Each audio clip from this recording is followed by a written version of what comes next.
যত গর্জে তত বর্ষে না। তানজিদ হাসান তামিম এবং পারভেজ হোসেন ইমনের ওপেনিং জুটি যেন এই প্রবাদের প্রতিচ্ছবি। এশিয়া কাপের আগে এই দুজনকে নিয়ে প্রত্যাশা ছিল সবচেয়ে বেশি, তবে আসর শেষে তারা এখন মুস্তাফিজুর রহমানের কাতারে। এশিয়া কাপ শুরুর আগে বাংলাদেশ দলের এক্স ফ্যাক্টর হিসেবে ভাবা হয়েছিল তামিম ইমনের ওপেনিং জুটিকে। শুরুতেই আক্রমণাত্মক ব্যাটিংয়ে দলের ভিত গড়ে দেওয়ার জন্য তাদের দিকেই তাকিয়েছিল সবাই। সাম্প্রতিক পারফরমেন্সের খেলো খাতাও আশাবাদী করে তুলেছিল। আসর শুরুর আগে তামিম এবছরে খেলেছিলেন ১১ ম্যাচ, ১৫০ স্ট্রাইক রেটে করেছিলেন ৩১০ রান। অন্যদিকে ইমনের ব্যাট থেকে ১০ ম্যাচে এসেছিল ২৮৫ রান, তার স্ট্রাইক রেট ছিল ১৫৯।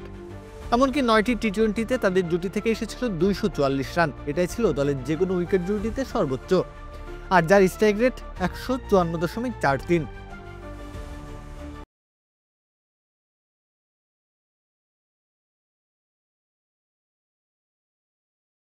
তবে এশিয়া কাপের মঞ্চে তারা যেন ভিন্ন রূপে এলেন। দলকে ভালো শুরু এনে দেওয়ার বদলে আরও বিপদে ফেলার দায়িত্ব নিলেন। দুজনে ২ ম্যাচই কেবল ব্যাট করেছেন একসাথে, জুটি থেকে এসেছে মাত্র ২৪ রান। ব্যক্তিগত পরিসংখ্যানটাও আরও বেশি ভয়ানক। ইমন ৪ ম্যাচ খেলে করেছেন ৪০, গড় দাঁড়িয়েছে ১০, স্ট্রাইক রেট মাত্র ১০২।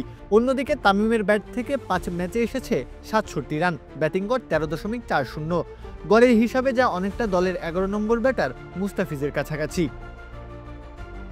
মুস্তাফিজ ৬ ম্যাচে ব্যাট করেছেন ২ ইনিংস, রান করেছেন ১২, একবার আউট হয় তার গড়ও দাঁড়িয়েছে ১২, যা ইমনের থেকে বেশি আর তামিমের কাছাকাছি।